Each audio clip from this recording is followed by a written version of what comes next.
धारचूला नेपाल में कर्फ्यू के बीच पसरा रहा सन्नाटा। नेपाल के मजदूर पहुंचे धारचूला। नेपाल में जारी गतिरोध के बीच गुरुवार को धारचूला नेपाल में कर्फ्यू के बीच बाजार में सन्नाटा पसरा रहा। भारत नेपाल अंतर्राष्ट्रीय झूला पुल पर आवाजाही सीमित रही। सुबह 300 से अधिक नेपाली नागरिक भारत आए, जिनमें बड़ी संख्या में दैनिक मजदूर, भारत में पढ़ने वाले स्कूली छात्र तथा अन्य लोग शामिल रहे। भारतीय क्षेत्र से खाद्यान्न सामग्री नेपाल गई। नेपाल में जारी कर्फ्यू के बीच वाहनों की आवाजाही पूरी तरह से बंद है। गुरुवार को भारतीय बाजारों में नेपाली नागरिकों की आवाजाही कम होने से बाजार में पूरी तरह से सन्नाटा पसरा रहा।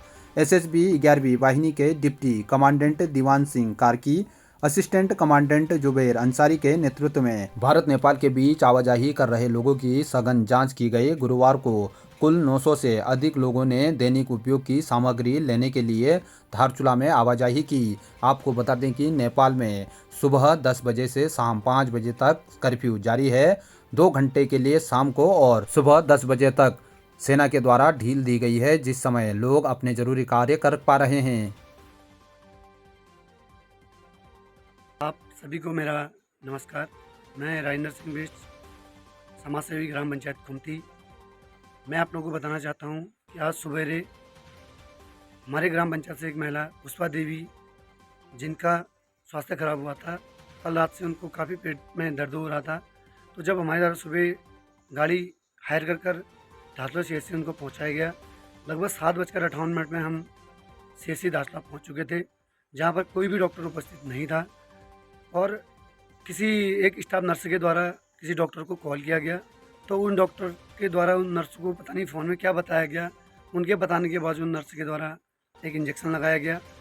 10 मिनट वेट करने के बाद भी हमारे मरीज को कोई असर नहीं हुआ उस इंजेक्शन का। तो हम दोबारा से स्टाफ नर्सों के पास दोबारा से अपनी समस्या लेकर गए।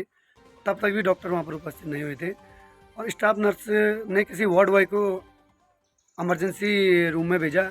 तो जब उनके द्वारा मेरे से कहा गया कि आप इंजेक्शन लगा रहे हैं, स्टाफ नर्स नहीं आए, तो उनके साथ इस तरीके से बदतमीजी की गई कि उसका कोई हिसाब नहीं है। उसका मतलब कोई औचित्य नहीं है कि इस तरीके का बिहेवियर एक हॉस्पिटल में मिलता है।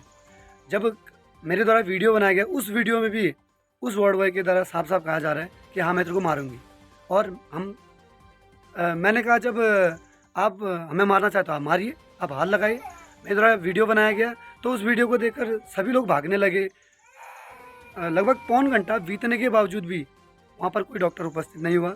उसके बाद एक इंजेक्शन और लगाया। उस इंजेक्शन से हमारे मरीज को थोड़ा आराम मिला। और दूसरा मामला ये था कि एक देवकी देवी नाम की पेशेंट भी थी, जो वहाँ एडमिट थी, आयुष्मान कार्ड से अपना इलाज करा रही थी।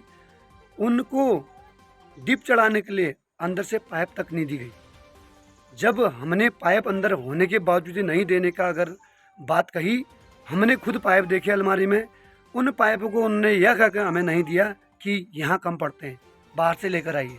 आयुष्मान कार्ड से मरीज इलाज करा रहा है, उससे एक डिप चढ़ाने का पाइप अंदर होने के बावजूद ही बाहर से मांगा जा रहा है। इस तरह के हालात हमारे CHC धारचूला में हो रखे हैं। मैं एक अस्पताल प्रशासन से एक निवेदन करूँगा, शासन प्रशासन से निवेदन करूँगा, जिस तरीके से आप स्टाफ को ट्रेनिंग दी जाती है, ट्रेनिंग देते हैं ट्रीटमेंट करने का, उसी तरीके से उनको इस तरह का एक राय भी दीजिए, उस तरीके से एक ट्रेनिंग भी दीजिए कि जिससे वो मरीजों और तीमारदारों के साथ कुछ अच्छे से व्यवहार कर पाएँ। ये हमारा निवेदन है। इसके लिए मेरे द्वारा आज CM हेल्पलाइन में कंप्लेंट भी डाली गई है। अब देखते हैं CM हेल्पलाइन से हमें क्या संदेह मिलता है। वैसे तो सरकार काफ़ी बड़े बड़े दावे करती है शिक्षा और स्वास्थ्य के बारे में। स्वास्थ्य की हालत तो आज मेरे द्वारा इस वीडियो में बताया जा रहा है और उसकी रिकॉर्डिंग भी मेरे पास है। वो रिकॉर्डिंग में आज न्यूज़ में दूंगा, मानसरोवर न्यूज़ में और न्यूज़ PTH में। देखते हैं अब अभी हमारी CM हेल्पलाइन की कंप्लेंट में कितना वो होता है। मैं आज उस संबंध में उप जिलाधिकारी महोदय धारचूला से भी मिलने की कोशिश की, लेकिन उप जिलाधिकारी महोदय का कहीं दौरा होने के कारण मैं उनसे नहीं मिल पाया। मैं इस शिकायत को लेकर कल फिर एक बार और धारचूला मुख्यालय पहुँचूँगा और उप जिलाधिकारी को भी इस समस्या से अवगत कराऊंगा और जो वीडियो मेरे द्वारा बनाई गई है उसको भी मैं उनको वहां पर दिखाऊंगा। धन्यवाद।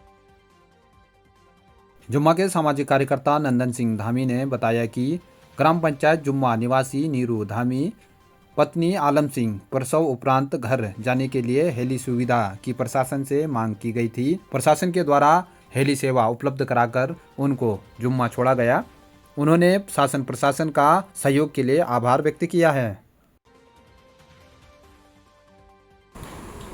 अखिल भारतीय कांग्रेस कमेटी ने ये एक नए प्रकार का एक कार्यक्रम पूरे देश में लागू किया है, जिसे संगठन सृजन अभियान कहा जाता है। यह हमारे नेता और विपक्ष के नेता लोकसभा आदरणीय श्री राहुल गांधी जी की उपज है। इसके तहत हर जिले में, हर प्रदेश के हर जिले में जो डिस्ट्रिक्ट कांग्रेस प्रेसिडेंट है उसका चयन करना, उसके लिए उन्होंने कुछ निरीक्षकों को यहाँ नियुक्त किया है। मैं आपको बता दूं कि प्रदेश की ओर से सम्माननीय विधायक श्री सुमित उदय जी और हमारे ललित परसवाल जी पूर्व विधायक एवं यहाँ के जो अध्यक्ष है श्री मनोहर टोलिया जी, प्रदीप पाल जी जो प्रत्याशी रहे हमारे दीदीहाट के, इनके साथ मिलकर यहाँ पर हमें निरीक्षण करने के लिए भेजा है। प्रदेश अपनी जिम्मेदारी आदरणीय सुमित जी और ललित पर उन्होंने सौंपी है, जो मुझे सहयोग इसमें करेंगे। इस अभियान का उद्देश्य एकमात्र है कि जिलाध्यक्ष ये लोकाभिमुख हो और आम कार्यकर्ताओं के साथ उसके संबंध अच्छे रहने चाहिए। वो कांग्रेस के विचारधारा का पक्का व्यक्ति होना चाहिए। तो कोई भी कार्यकर्ता कांग्रेस का अगर कभी फोन रात बेरात भी करे तो उसको वो समझ ले, उसके साथ अपने संबंध बनाए रखे, उसके सुख दुख में उसका साथी बने।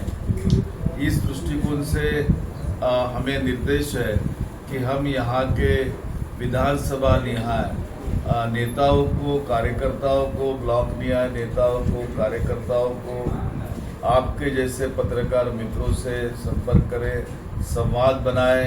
एनजीओ से सोशल एक्टिविस्ट जो है या एसोसिएशंस होती है कम्युनिटीज़ की, उनके साथ संवाद बनाएं, चर्चा बनाएं और करें। और एक ऐसा व्यक्ति जो कांग्रेस को यहाँ अच्छे से सबके साथ मिलजुल कर समन्वय रख के पार्टी को मजबूत कर सके जमीनी स्तर पे, उसका प्रयास कर उसके नामों का यहाँ से हमको सिफारिश करके भेजनी है। उसके आवेदन भी हमने पत्र बनाए हैं जो हमको हमारे हेडक्वार्टर से दिया गया है।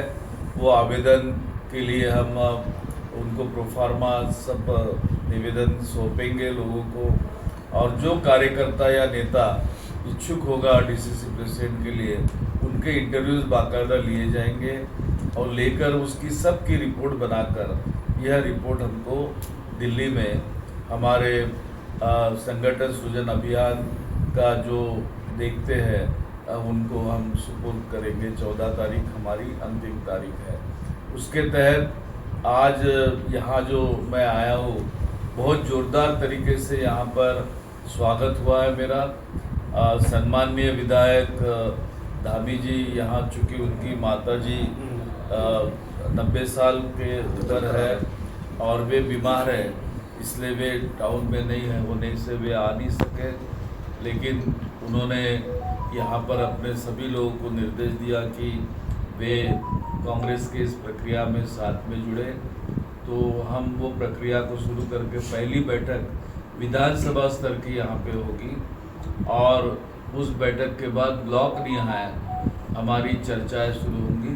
जिनके आवेदन आएंगे उनके इंटरव्यूज और तमाम यानी बूथ के अध्यक्षों को तक के, हम प्रमुखों को तक के मिलने वाले यहाँ पे और उनके विचार जानेंगे और पूरा विचार सुनकर सभी का उसका सार बनाकर, रिपोर्ट बनाकर तुरंत हम हमारे लोगों को दिल्ली में सुपुर्द करने वाले हैं।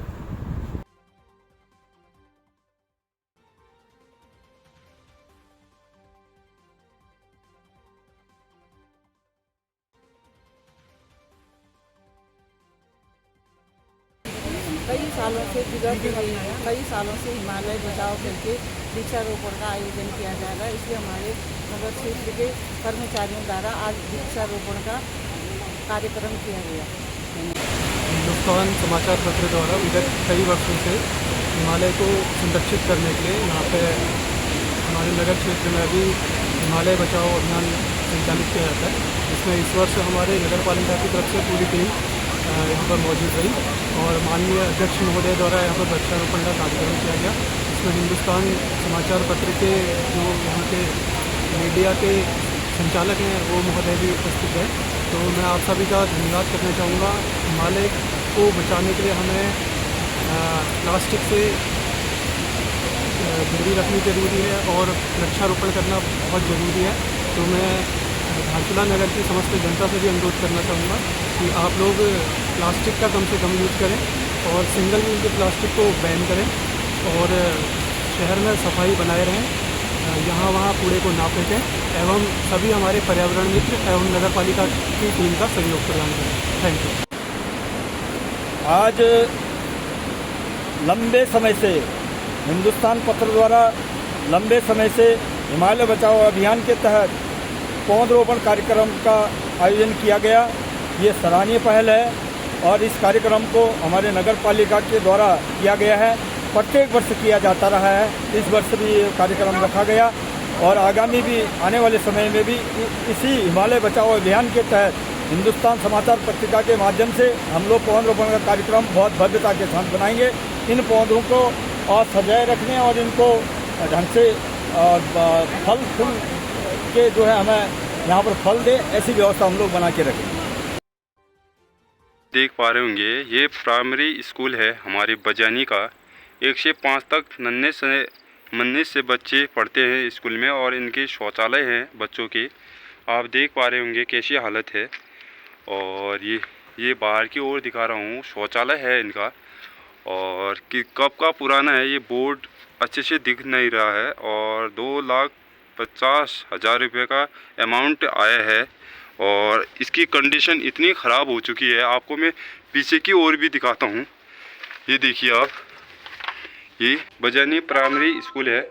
मैं आपको इनका पूरा वो शीलन पकड़ गया है, ये देखो।